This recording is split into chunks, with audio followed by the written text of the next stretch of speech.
Hey, what's up everyone? Welcome back to Dark Souls 2. So last time we cleared out the chasms of the abyss and took out the Dark Lugger boss. Really cool fight. Shame about the whole PC audio bug issue. I do have a temporary workaround for now, but it's not exactly ideal. Essentially, I have to use son of a bitch.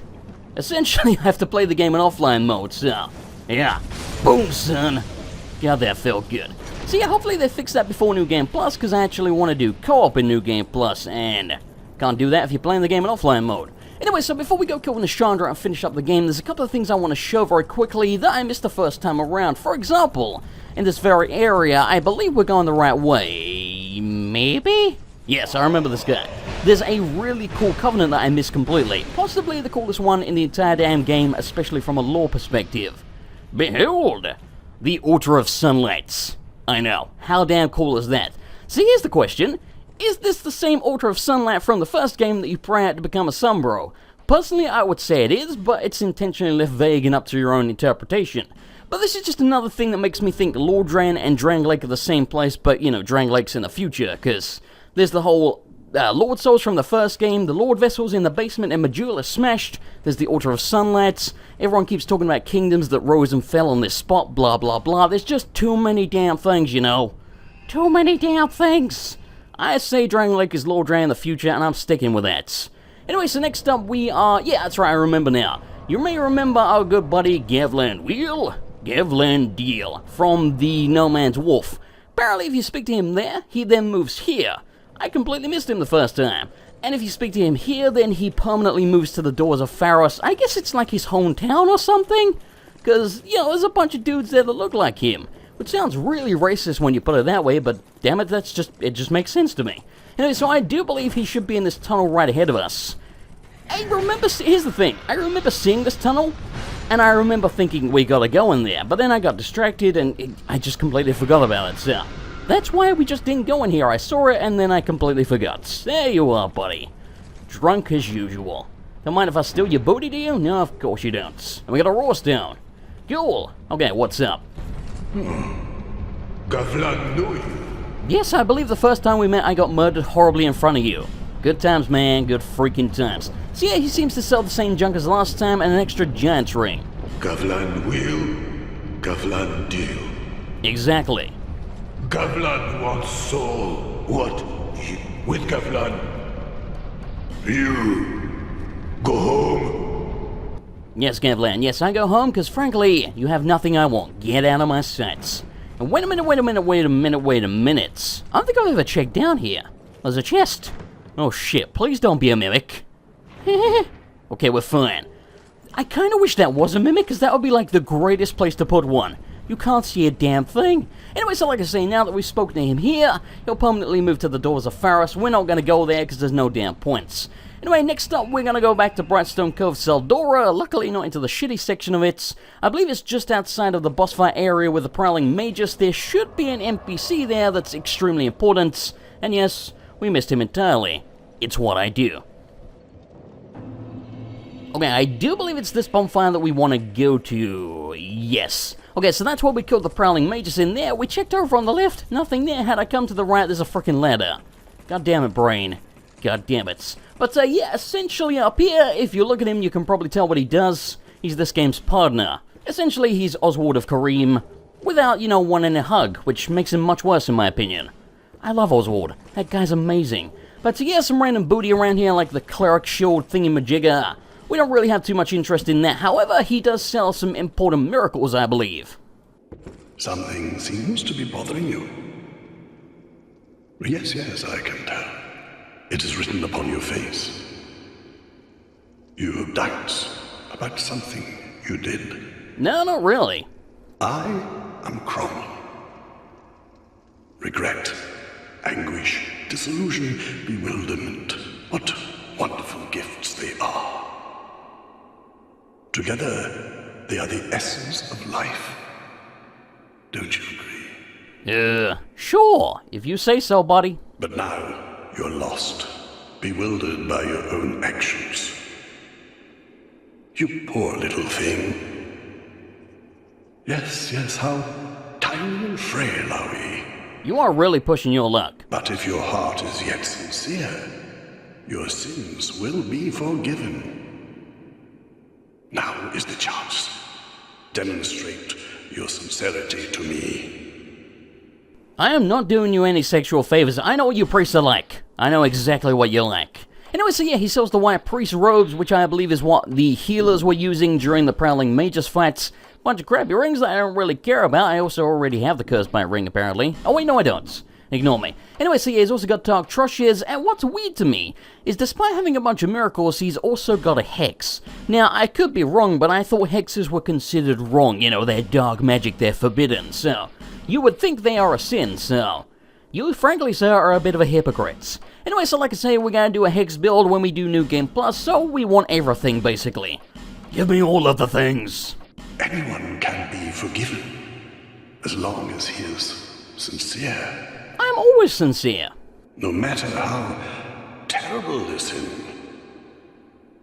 Surely, we all deserve mercy. Yes. Actually, no. Anyone can be... No, surely. You seek indulgence? Then tell me of your transgression. Forgive me, Father, for I have sinned. Holy shit, that's a lot of souls. Get out of my sight. Then you wish to stand and face your own sins? Such virtuous fortitude is rare, and I sincerely commend it. You are the worst priest of all time. We must never forget our sins. So yeah, apparently we're a sinning son of a bitch. Who'd have thunk it? What level are we? 138. So yeah, it seems to be 1,000 souls per level to cleanse your sins, as it were. Now, I think there's two ways you can become a sinner. I believe, at least, it works if you kill friendly NPCs or if you invade people. We did invade people, so I guess that's why. But yeah, 138k souls, that guy can blow me. Anyway, so next up, you may remember there was an area where there was an item that we had to jump to. I think I may have jumped to my death probably 20 plus times trying to get that damned item. It's actually really kind of easy to get to when you know how, which is what I figured at the time, but I just didn't know how, so I want redemption, goddammit. And I will have my redemption. So we're gonna go grab that very quickly. Now, I want you to know, I feel like I should be able to nail this first time, believe it or not, but I could equally still die. Bonsai! Yes, son of a bitch. God damn it. But yeah, essentially that's the way you get it. You have to do a plunging attack, because when you do a plunging attack, you don't roll out of it like you would do normally for a jump, so that's how you get it. Really kind of easy. But yeah, there's like some weird thing I noticed in this game, like when you do an attack, sometimes when you move, I think it's the right analog stick, you do an extra attack afterwards. I don't know if that's intentional, but yeah, so there's been a few times now where I've done extra attacks, and it's literally because I'm moving the analog stick. I don't know why that makes you attack, I don't get it. But you're doing it again, stop it. Holy shit. Anyway, so there we go, we get a lockstone and a token of fidelity. And you may remember the son of a bitch at the Blue Cathedral who was a complete dick to me, didn't want me in his group. If you bring him a token of fidelity, he'll actually let you in. I know there are other ways to get them, I can't remember exactly how the hell you do that. I think it might be either that you invade people on behalf of the Blue Sentinels, or maybe if you defend someone on behalf of them. Or maybe it's something else entirely. I don't really remember, but either way, this is the easiest place to get a token of fidelity, so yeah, we're just gonna go bring it to this guy, because I want to see his dialogue, plus he'll also sell us some spells, and again, we're gonna do a mage hex type thing, so we want spells, either way. What's up, you son of a bitch? Transient being. You have obtained proof you are worthy of joining our order. About damn time. You may call yourself one of us, and are free to plant your roots in this garden of the gods. Oh, shut up. Be proud. I, Targray, do proclaim from this day you are a Knight of the Blue. Hooray! Rejoice and bask in your new honor. You are really stuck up, sir, like really freaking stuck up, and yes, we're gonna join them because, like I say, I'm pretty sure you have to buy the new spells, which we want. You are no longer a mere vagabond. You are now a guardian, a Knight of the Blue. I know you said that. Proud Knight, take this. Free booty? Oh, a ring. Wear this ring and shine light upon stone. Then you will hear the voices of the Blue Apostles. Listen for their cries of help, and repel the malicious invaders. Can I just not do that? This is the proud work of the Knights of the Blue, the way they elevate themselves to a higher plane. I'll provide what you need. You may visit me at any time. Proud Knight, you may come to me, Targray, for help. I want you to know, Targray, I don't like you. I don't like you at all. Hey, we got a new gesture. Jewel Bell. Cool. Right, what the hell are you selling? I don't really want the weapons. Holy Water used to be really good, but they nerfed it so it does like no damage in PvP now. And we apparently already have the miracles that he has. Well, shit. I guess we'll buy spares because you can't equip more than one, so screw it. We Knights of the Blue must rely upon one another to achieve our greater goal. Present your token of fidelity to test your strength against other knights. Proud Knight, aim high in all things. We Knights must protect the Apostles of Blue. Ain't gonna happen. Never forget this fact, and by your honor, never eschew your training. You haven't given me any training.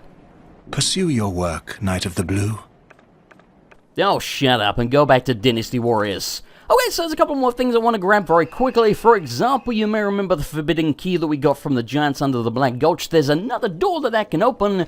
I believe the ladder that Gilligan set up next to the pit in Medulla should take us right down to that door, so we should be able to get there very quickly, and I believe Great Lightning Spear is in there, and if we're going to do, you know, a Faith Intelligence build, then we are going to want Great Lightning Spear. I think they nerfed them with the latest patch, so I remember it being ridiculously good. Like, you could basically beat every single boss in the game just having some basic lightning spears, and this is better than the basic one, so yeah, anyway, we're going to go grab this very quickly, because even if it's nerfed, it's probably still going to be pretty damn decent, at least in certain situations. It might still be good in PvP, it might be garbage in PvP. I have no freaking idea, but yeah, I do believe this ladder on the left should take us right up to the door, if I'm remembering correctly. Plus, there's some other junk in here as well. Yep, that's a door. Fantastic, I actually remembered something. We are all shocked right now. Holy crap. Also, there's an item I want to grab in the crypt, which allows you to invade an NPC who's guilty. Kind of like the way you can invade Lautrec and Orlando in the first game because he killed the Bonfire Keeper. I don't think this NPC is supposed to have killed anyone, but you'll understand when we get there. It's going to become pretty damned obvious, plus I'll explain it just in case anyone misses it, but yeah, so I think I know where that's going to be in the crypt. I hope I do, because the crypt is actually kind of confusing to me. And we got Soul Vortex. Cool. Okay, so if I remember correctly, we can drop down here. Yes, and we didn't. I remember... Oh, God, you scared the crap out of me. I remember seeing this before, and I mentioned it, but I didn't know if it was actually safe to drop down here. Like, if it looks safe, but it wasn't gonna be, but yeah, I believe this is the way that we get to the orb that we need to invade the NPC. At least I think so. Yeah, I think if I remember correctly, it should be up this ladder here. In case you're wondering, by the way, why I know where this stuff is, even though I missed it the first time, it's like a combination of comments from viewers and also the fact that I did play through the game a second time on my cleric, so I explored a little bit more thoroughly, and I found a lot of this stuff myself as well. Yeah, there we go, the Cracked Eye Orb. Fan-freaking-tastic. So yeah, with this, we can invade an NPC, so let's go do that. Okay, so you may remember this chick down here that rotates the path for us. If you look at her, she actually looks very familiar. That's because she's the nameless usurper that's been attacking us for half the damn game. What a bitch. What an absolute bitch. You've had quite a journey, I can see. You must have a glorious number of souls by now. What a wonderful feeling that must be. I wouldn't know, quite frankly. I'm broke as hell. Okay, so before we murder her horribly, yeah, we want the Ring of Prayer. It's extremely expensive though, but I believe it boosts your faith by 5, which, yeah, a lot of people use that, and we are broke. May the power of miracles be with you. Offer your souls to the gods. Ain't gonna happen, lady. Ain't gonna freaking happen. I am, however, gonna pay you souls before I murder you horribly, which is always like a weird thing in video games. You're like, well, I want to murder this merchant, but I need to buy what they have first. I mean, I realize it's like a game mechanic thing for most games. If you kill a merchant and they drop to everything they're carrying, then it would just be extremely overpowered, but yeah, I don't know, man, it's like, it's weird. It's immersion breaking, I guess. So yeah, she's actually got unlimited of every single spell here. Well, every single spell that she has, not every one in the game, that would be ridiculous. But, so yeah, what you can do is you could buy a bunch of lightning spears, for example, and then if you have the slots to equip them, you could equip like 3 or 4 of them, which is really good. Miracles have been passed down. What is the first flame? Well, it's... You're not ready to comprehend it, I'm afraid. You require more faith and more miracles. Many more miracles. Give me all of the miracles. May the power of miracles be with you. Offer your souls to the gods. Lady, you keep asking me and I keep saying no. Frankly, you're kind of pissing me off now. I mean, I'm gonna murder you horribly anyway, so I guess it doesn't really matter. See, it's weird, like, we could just attack her here right now, but we'd become a sinner for that. So, yeah, you can, like, it works exactly the same way as Lautrec. You can literally invade her world. It's weird, man, I don't really get it. Anyway, the crushed eye orb writhes unsteadily in search of dishonorable miscreants. Where are the fiends? Where are they? It's right in front of me, buddy. Relax. So yeah, like I say, you can invade her, you can murder her horribly. I don't get why you have to do it like this, but, you know, whatever. Curses. Puzzled me out, have you? At least now you are guilt-free. I love the way I shut up so we can hear her dialogue, and then she proceeds to use literally the loudest spell in the entire freaking game. You very nearly hit me there, and good God, you have a lot of HP. Yes, you do. Yes, you do. Oh, shit. I could see that coming. But yeah, again, it's weird. You invade her here, she's using, oh god, she's using powerful miracles. But when she invades you, she just has a dagger. I don't get that, man. Like, I do not get that at all. Whatever. Did you just heal? I think you bitch. You absolute bitch. Duh. Yeah, that felt good. Get out of my sights. So yeah, I don't know, it's just kind of like a weird little mini side quest thing. She's trying to kill you to get souls, and you can come back and kill her for it. Like a badass. Okay, one more thing I want to do before we go kill Nashandra. I want to very quickly speak to a couple of the NPCs in Filing Shrine, particularly Lenigrast has some very interesting dialogue that we missed the first time around. Behold! The power of miracles. Or, you know, a lodestone. Whatever.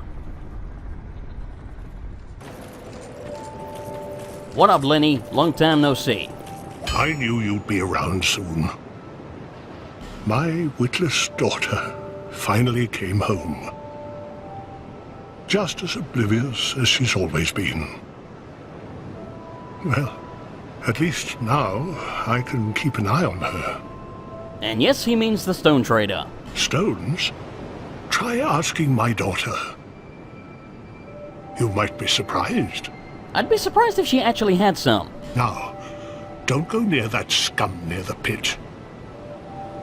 The scoundrel's name is Gilligan, and he's infamous in our hometown. Ah, interesting. Yes, everyone's heard of him, as he always manages to stir up trouble.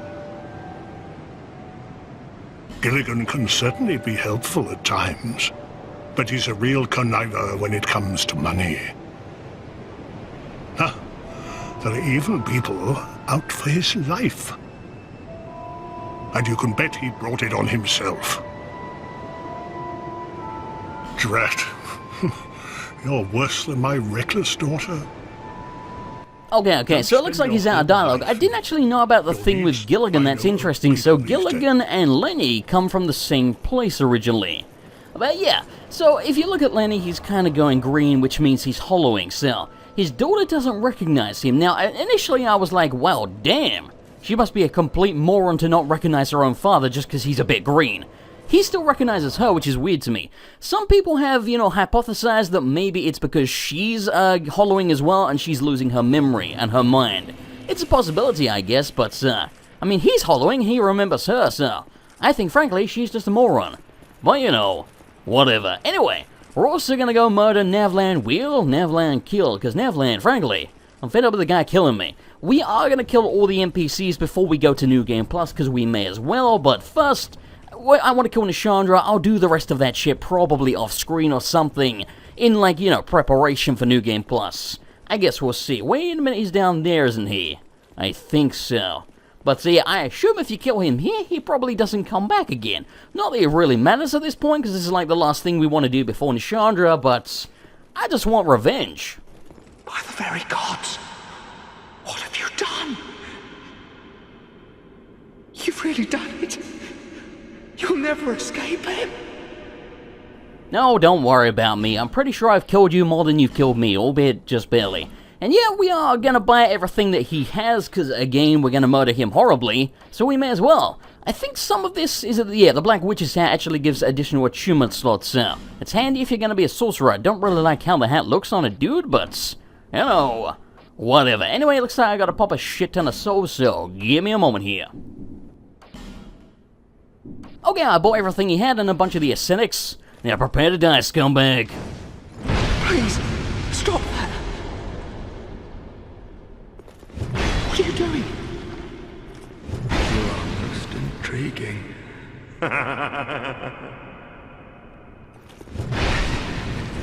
Death. Well, alright then, you know, if you'd actually attacked me, buddy, you might have stood a chance. And apparently we only got a Chaos Hood from him. I'm assuming that's actually gonna be quite good. There you are. Improves casting speed. Hood worn by a Chaos Sorcerer. He calls himself Gavlan now. Okay, interesting. So yeah, as you could probably tell from Gavlan, oh, it like blocks out his eyes. That's badass. But yeah, as you can probably tell, he's got split personalities. I think the way it works, if you're human, it's the nice Gavlan. If you're hollow, it's the bad one. It might be the other way around, but I don't think so. It was very interesting to me that when I attacked him initially, he was the good Gavlan, and he was begging me not to hurt him. And then like halfway through, when I aggroed him, he became the bad Gavlan and started talking shit to me. That was so damn cool. I like that. That's a cool little detail. Anyway, it's time to go take on Nashandra and finish up the game. Okay, I think we're just about ready. Let's do this. And here's a couple summon signs here. We're offline, so these are going to be NPCs. The head of Vengal. Wait, what? Why has he got his body back? That doesn't make any sense to me. Whatever. And there's Benhard of Jugo, aka Scottish guy.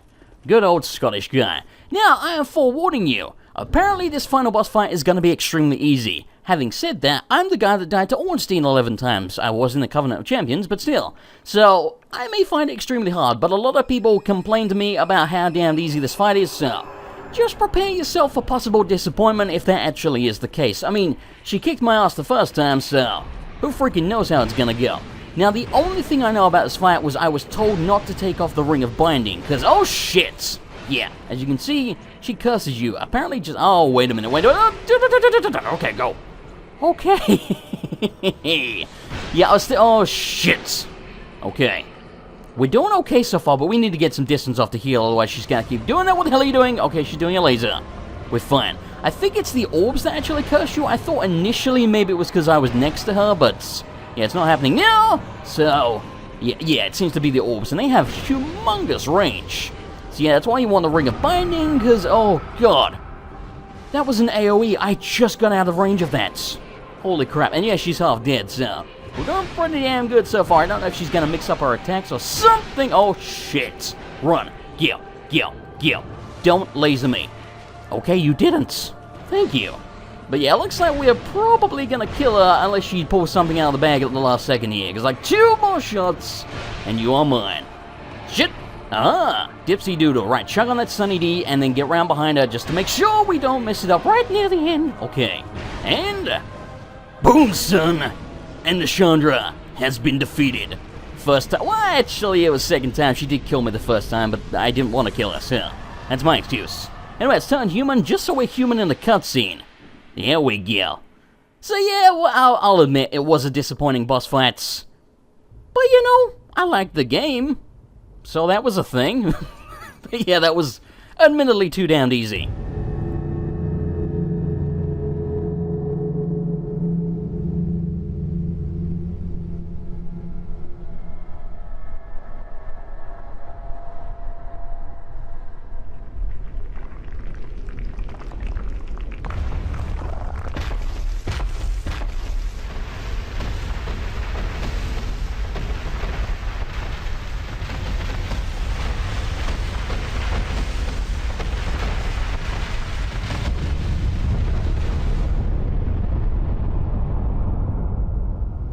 You who link the fire.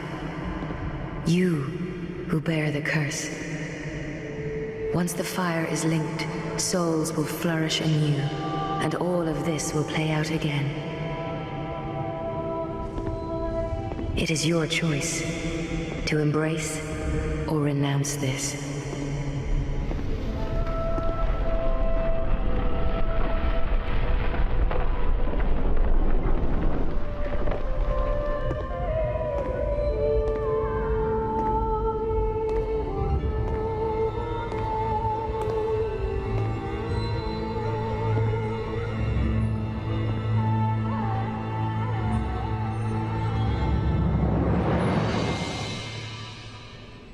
Great Sovereign, take your throne.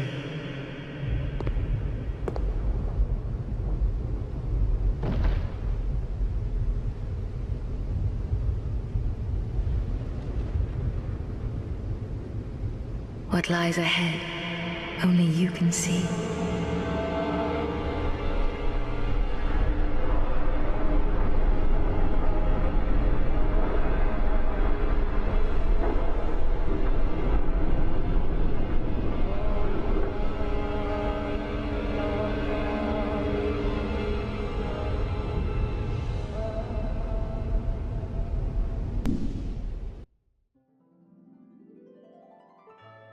Okie dokie, so that was Dark Souls 2. Now, first of all, let me talk a little bit about my thoughts on the game. Let's start with the ending. What was my interpretation of that? Now, the Throne of Wants. We don't know exactly what that was. I mean, it looked like a physical throne that we actually sat on. So why is that important? Now, I think personally it's important because I believe the Throne of Want is actually where the first flame is. I believe that's the kiln of the first flame, again, in the future. Maybe I'm wrong about it, I don't really know. But the Emerald Herald was talking there, and she was speaking about the flame, we can link it or renounce it, and the whole thing will happen again. Because Dark Souls, it's about the cycle of the flame burning out and then getting reignited, and life being reborn because of that. That's the theme of the series, as it were. So, yeah, the way she was speaking, however, sounded like we could actually stop the cycle. Now, here is my question. Why is the cycle important? Who wants the cycle to continue? Is it Manus? Is it Nashandra? I don't know. And yeah, I don't really understand why the cycle is important and who wants it to continue and who wants it to stop. And the way she was speaking sounded like we had a choice to maybe stop the cycle. What happens if we do that? Maybe we'll find out in Dark Souls 3, I don't really know. But anyway, so I think my opinions on the game were pretty damn clear. I liked it, I really enjoyed it, I thought it was pretty damn challenging, especially in the Champions Covenant. But not the boss fights. The boss fights in particular were just a huge letdown. I mean, if you think back to Dark Souls 1, for two reasons that I think the boss fights in that game were far superior. For a start, the difficulty, kind of obvious. Now, there was a lot of easy bosses in Dark Souls 1, you can't really deny that, but there was also bosses like Ornstein, Smol, Manus, Artorias, Calametes, etc. And yes, I know 3 of those were from the DLC, but there are other bosses in that game that are challenging. I mean, you can still go and die to the Moonlight Butterfly fairly easily if you don't dodge the right attack. It's just the way it works. Whereas in this game, particularly after I left the Champions Covenants, most bosses killed me either 0 times, once, or twice. Not really any more than twice. A couple were exceptions, but that was it, a couple.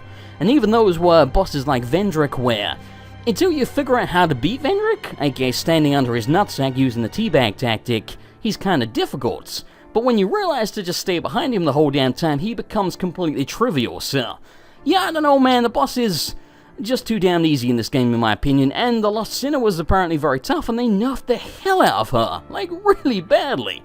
But the other reason I don't really like the bosses so much in this game, now don't get me wrong, there were some bosses I thought were cool as hell, like Velstadt, the Mirror Knights, the Executioner's Chariot, even though again, I thought really kind of all 3 were a little bit too easy, but still, they weren't that bad. But the main reason that I don't like most of the bosses in this game, besides the difficulty, is the fact that they are just, as I mentioned, mostly dudes in armor. Like, if you think back to Dark Souls 1, you got the Asylum Demon, it's a giant demon. You got the Taurus Demon, it's a bull demon. You've got the Camper Demon, it's like a goat demon. And yes, I know that's kind of a theme, but demons are more interesting than dudes in armor in my opinion. Quelaag, half spider, half lady. You can go on and on. The Iron Golem is one of the only early game bosses that you can really just consider being a dude in armor, so there was just a lot more variation in the boss design, but yeah, besides the lack of variety in the bosses and me feeling that the bosses generally were too damn easy, I enjoyed the hell out of the game. I thought it was pretty damn cool. I like the fact there's a lot of lore that leads back to the first game. I like it that it's vague. There's a lot of stuff to do. There's a lot more variation in PvP, even though I suck at it, but you know, whatever. So yeah, I think if this game wasn't called Dark Souls 2, people would be shouting from the rooftops how good it is. For the fact that it's a sequel to Dark Souls that is so damn loved, a lot of people are being very critical, which I kind of understand, but yeah, I think it is alright, it's a very good game. Do I think it's as good as Dark Souls 1? No, mostly for the reasons that I mentioned about the bosses. That's kind of a big issue for me. But yeah, overall, I enjoyed the hell out of the game, and I really kind of can't wait to see what they change in New Game Plus, because I know there's a lot more enemies, and some bosses have extra things going on and stuff like that. And we're also going to do a sorcerer hex build type thing, and we're going to do some co-op, so it's going to be very different. Hopefully still very challenging, but we shall see. Like I say, now that we finish Dark Souls 2, we're going to do a Demon Souls playthrough that will begin probably almost immediately. And then when we beat Demon Souls, we'll go back to Dark Souls 2, do our New Game Plus co-op sort of sorcerer hex build faith type thing run. And yeah, after that I might be doing some kind of challenge run to do with grave lording and whatever else in Dark Souls 1, who freaking knows. Plus, of course there's other games that I'm doing besides Souls games. But yeah, so that's kind of the plan for the future, I guess, of the Souls series on my channel. Anyway, once again, thanks for watching, and I'll see you next time.